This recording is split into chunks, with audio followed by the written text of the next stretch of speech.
May-video pa ako eh. Ikaw na un. E-mode to S-mode. Yan, pwede oh. Pero narinig ko yung shifter niya, no?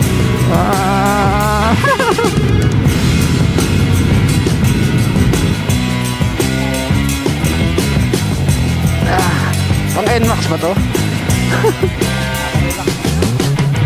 Relax dito. Malayo siya pero quality, solid.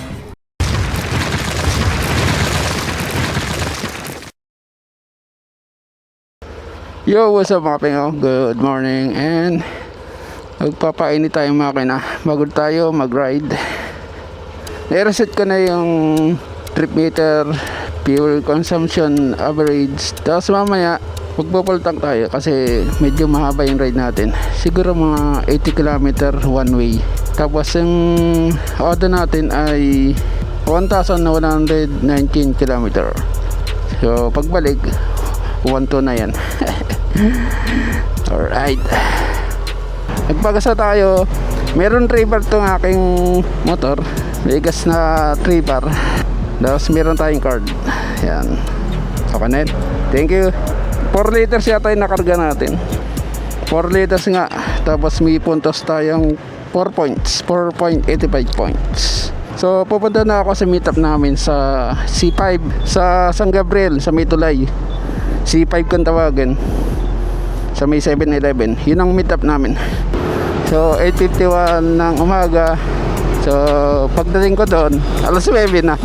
Talagang Pilipino talaga, laging late. Malapit lang naman dito yun. Mga 3 minutes na biyahe. Oh, yun pala.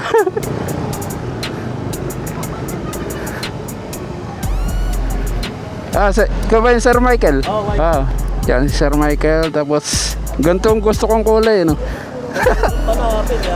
Hirap pa namin. Ito, naging hindi ko pa nga nahugasan eh. Oo. Diyan na natatakbo. 1-1. May-video pa ako eh. Ikaw na una. Right. So ngayon ay pumunta kaming Agus River. Tapos sandaan namin sa Tanay. Gusto niya sa Marilake, sa Sierra. Kaya lang sabi ko may SPG doon. So may na-aksidente sa Superman. Kaya wala pang ORCR to. Ganda ng NMAX sa likod oh. Ngayon ko lang nakita nung may nakasama tayo.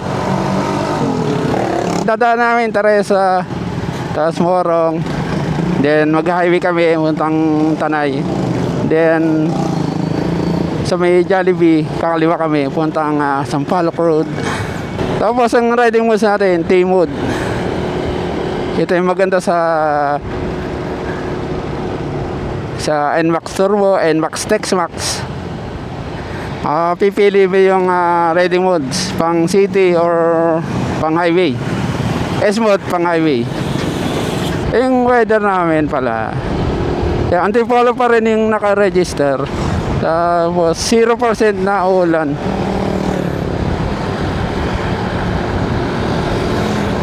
Oh, 0%.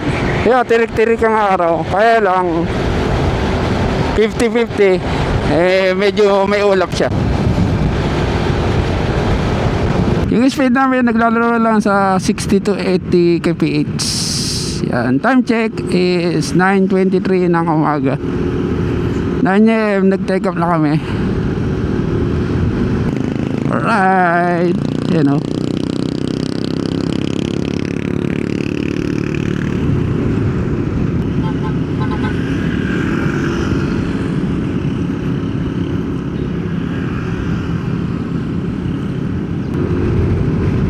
Ang pwede din pala ng NMAX pag sa likod mo titignan, ano?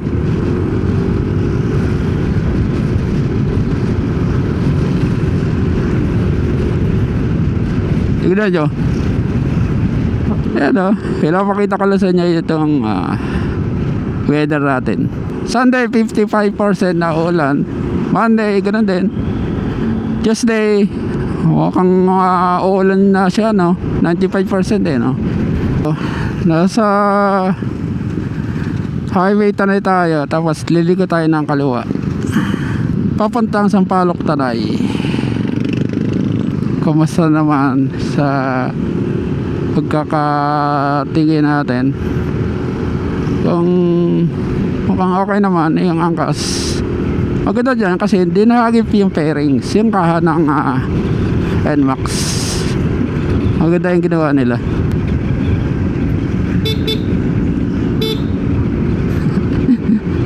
Ano rin mapping, sa mga nagtatanong kung pwede bang ES mode or T mode yung ating motor habang umaandar. Ito, naka-release yung throttle or may konting piga na throttle. ES mode natin, T mode to S mode. Yun, pwede kahit nakapiga ng konti, no? Naka S mode na yan. Sa lakas ng power. So tapos habang umaandar, lilipat naman natin sa T mode. Yan T mode. Kahit nakatigil, umaandar, tumatakbo, may konting piga, pwede mo ilipat ang ready modes from T mode to S mode, S mode to T mode. Dahil medyo packet na to, ES mode natin para malakas sa ahon. Yan, S mode, maandar yan mga pengin. S mode. Ang ganda naman yung helmet nila, no? Naka AGV pa yata to. Hello, narinig ko yung shifter niya, no? Naku, delikado yung ginawa ng pickup. NMAX versus P6 sa uphill. Pa-overtake natin yan. Magko-content lang tayo mga peng. Bilis nung isang NMAX turbo. NMAX Tex-Max.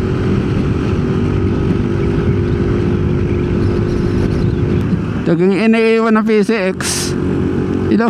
Nasa taas na. Gamit na gamit dyan yung shifter, no? Ito, di ko pa ginagamit yung shifter kasi sinusundan ko pa itong PCX. PCX versus NMAX Tex-Max. Wala pang shifter yan.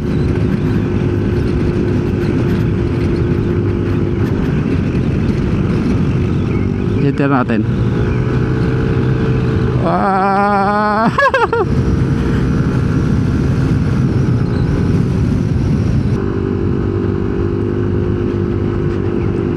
Ang lakas ahon. Entrance. Ito na yung Lanay. Tapos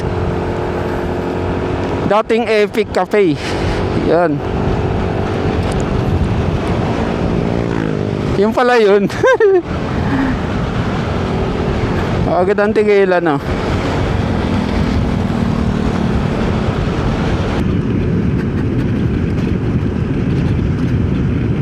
Mabilis rin palang patakbo ni Sir Michael. Kurbada. Oh, may kafehan pala dun, na kurbada. Tapos may karinderya pala dito.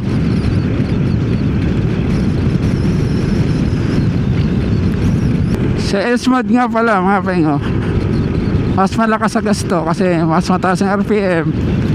Nag-activate ka agad yung BBA.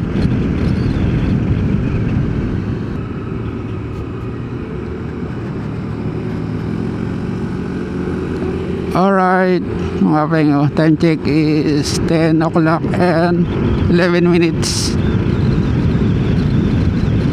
Papatigilin ko dun sa may overlooking. Pipicture lang kami tapos para na rin mapagpahinga sila yung may angkas. Parang napapagod na yung angkas eh. Kaya nakalilay na yung paa.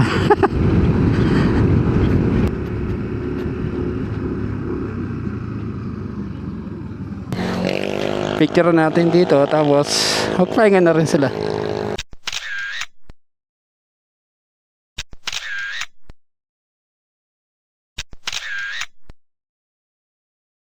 You know, alright. So, kambal. Ano tayo, dyan din. Ay sila. Okay, tambay muna tayo ron. Hintayin natin. Kasama natin NMAX Tex-Max na black, dark magma. Yan. And glossy black. Then PCX. And na-ride na natin ay 51.2 km. Nag-esmod tayo kanina yung packet sa may puntang Sampaloc Tanay. Tapos ngayon 43.3 km per liter.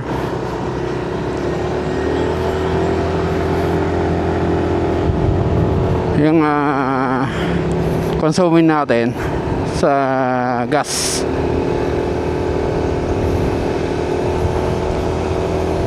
Siguro tatabay muna kami sa Jarrell's Peak, kakain ng lunch. Ano oras na? 10:34. Tama lang na doon tayo kumain, no? Napakainit ng araw, no? Even na yung yung init ngayon kaysa dati. Dati napaggagamas pa tayo sa initan. Ngayon hindi na.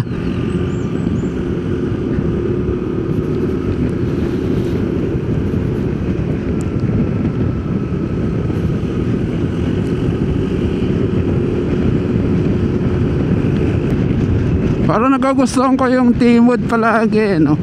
Sa S-mode. Ginagamit ko lang S-mode pag aggressive ako magmaneho.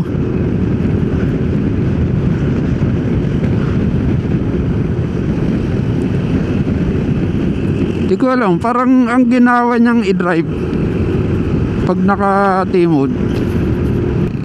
Alright, Arco ng Infanta. Titigil ba sila? Hindi tumigil. Pagbalik na lang siguro. Ay init niyang panahon ngayon, saktong-sakto na ang araw yung ride namin. Sumakto sa init ang panahon. Tapos punta kami ng ilog ng Infanta, Agus River ang tawagin, sa may baba. Woohoo! Time check 10:48 ang umaga at nasa Jarrell's Peak na kami. Jarrell's Peak na kami na.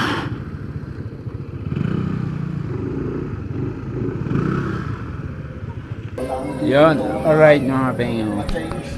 Dito tayo sa Jarrell's Peak. Ito yung mga kasama natin. Yo, shout out yan, Sir Michael. Hello, sir. Subscribe. Yan, subscribe kayo sa akin. Subscribe po. Yan. Ano pangalan pa? Michael. Ay, pares kayo Michael. Para sir, Michael. Tukayo pala sa ng dalawa. Si Sir Steven. Akala ko Michael Steven Seagal. Dapat ginawa mo Michael Steven Si Ma'am Reggie. Ay, Reggie. Yan. Michael Steven dapat ginawa mo Michael Red. Yeah. Alright. Hindi, wala yun. Pangalan? Marlon. Marlon. Yes, Sir Marlon na. Tiga Teresa pa kayo. Yan. Dapat pala yung ating picture nung araw din na San Gabriel ba kayo? Sa Bagong Bayan. Bagong Bayan. Kala ko San Gabriel go nung doon tayo tumigil sa WCY. Sa ano, oo. San Gabriel Nagkaroon kasi sila. Ay, pinuntahan pala nila sa sakyan. Yo, what's up mga pengo? Jarrell's Peak. Nadagdagan kami ng isang NMAX na version 2. Punta kami Agus River. Siguro mga isang oras pa yung biyahe namin. Kaya NMAX B2 yung isang kasama namin. Pick up na kami. Ang oras ay alas 12. Sa NMAX version 2, malaki yung ilaw niya, no? Yung taillight niya, malaki. Sa version 3 or NMAX Tex-Max, maliit siya pag tingin sa malayo. Yung pala kaibahan. Kala ko parehas. Lahat kami naka-stock muffler lang. Stock is good.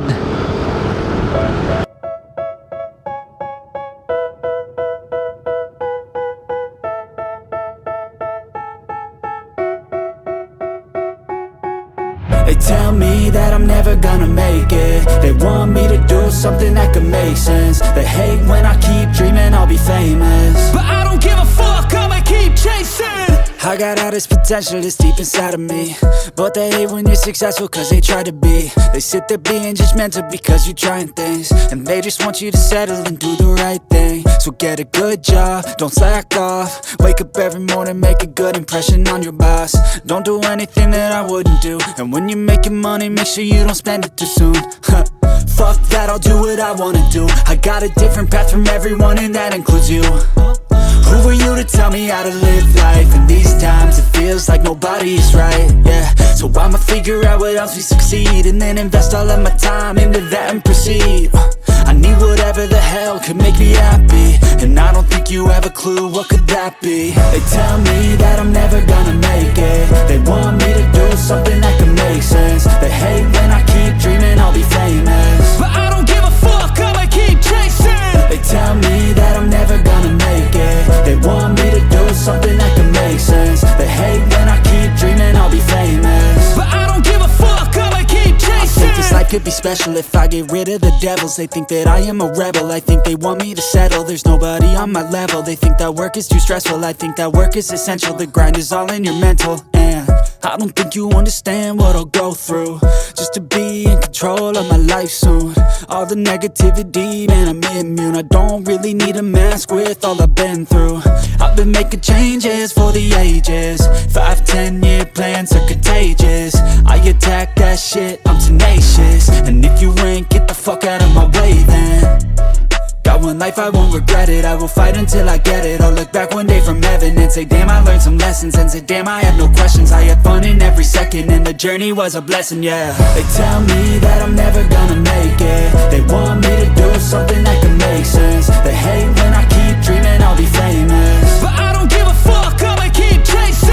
They tell me that I'm never gonna make it. They want me to do something that can make sense. They hate when I keep dreaming I'll be famous, but I don't give a fuck, I'ma keep chasing.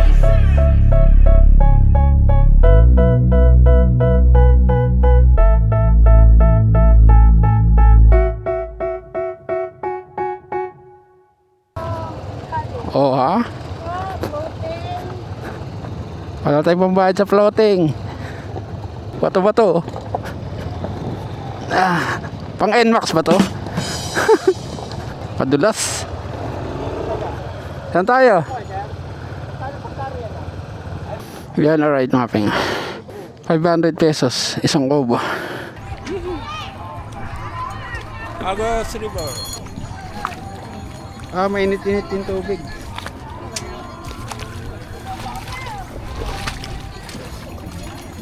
Iwan ko na po kayo. Dito mababaw. Dilipad ba to?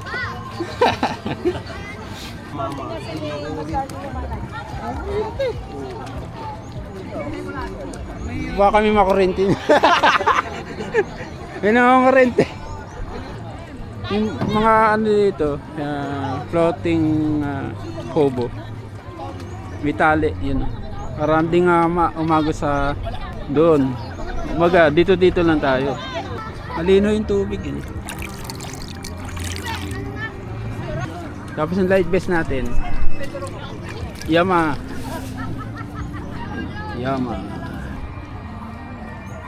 Alright, oh.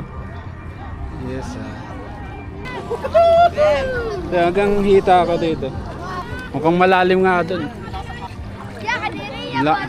Lakas ang agos. Malinaw. Pababa. Umihi ka na naman. Umihi ka yata dyan, ah.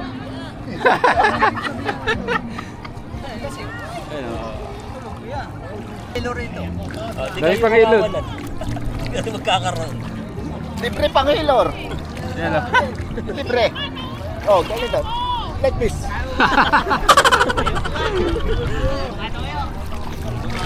Tignan nyo yung damit ko. Umupog na ako. Linaw ng tubig. Hindi kagaya ng ilog sa amin. Nawala na yung pinang. Puro tayo na. Ayun, nag-bridge na yung dalawa yun. Sakto yun. Malamig ba? Buhay na buhay ang Rayuma. Quality rito. Ganda rito, tagulan. Nakaka-relax. Nakaka-relax dito. Oo, malayo siya pero quality, solid. Meanwhile, So, puntahan ko muna yung motor. Tignan natin kung andun pa. Daming kubo dito. Ayun.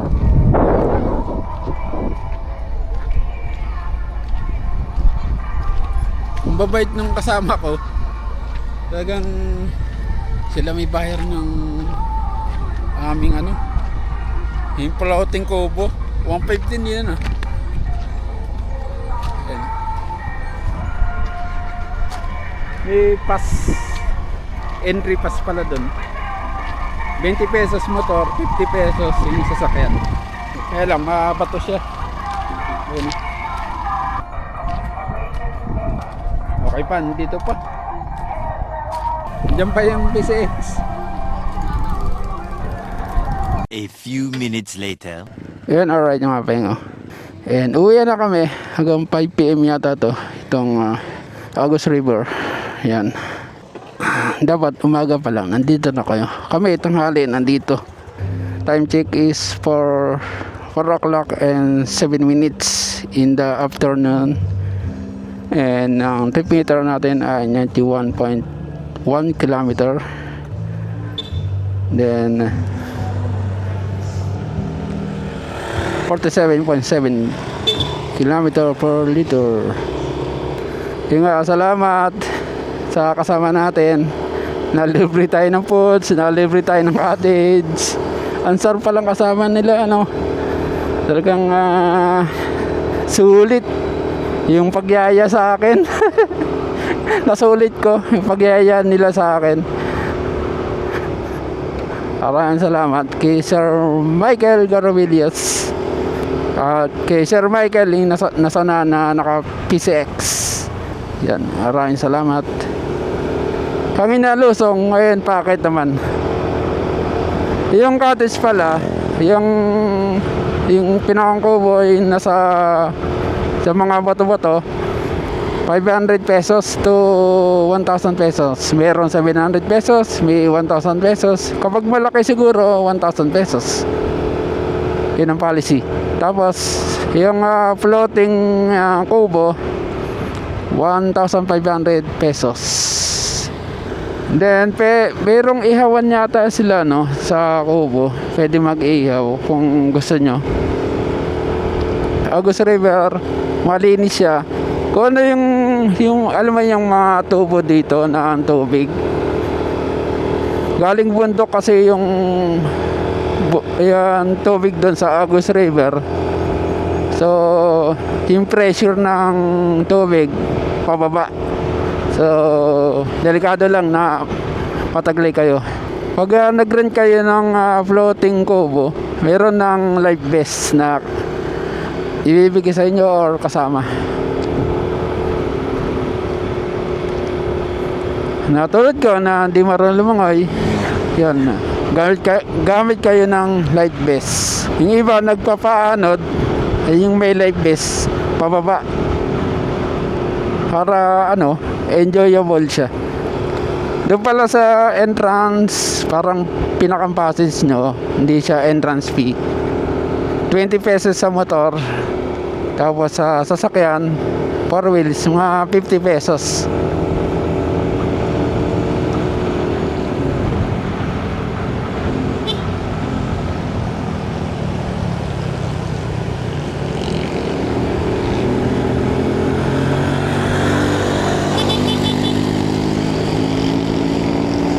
Siga yata to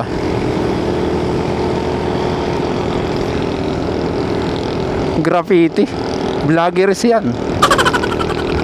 Yan, nakaka-enjoy yung tubig, malamig. Hindi siya kasing lamig sa Pinlock, mas malamig sa Pinlock. Yan, tapos yung tubig nga pengo ay napakasariwa. Pwede siyang inumin lasang mineral. Nakaka-relax yung tubig nila.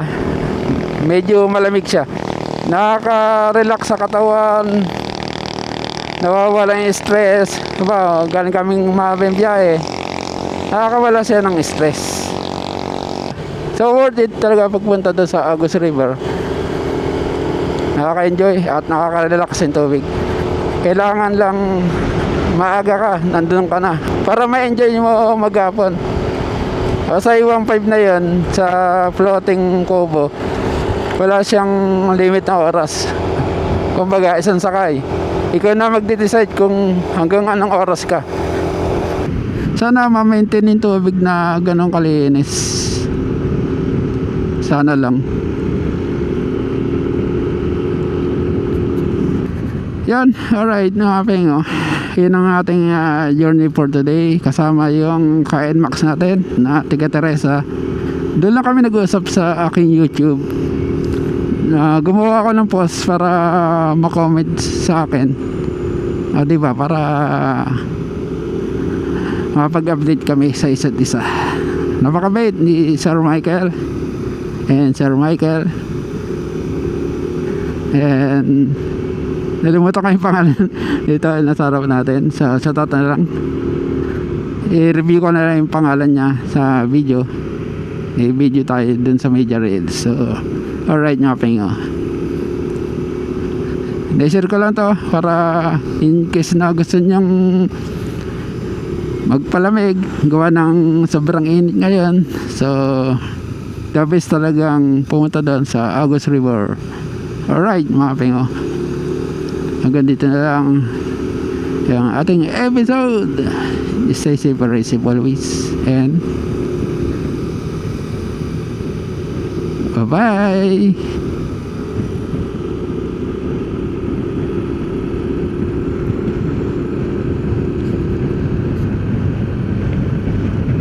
May lusong na dito, oh. Mamaya packet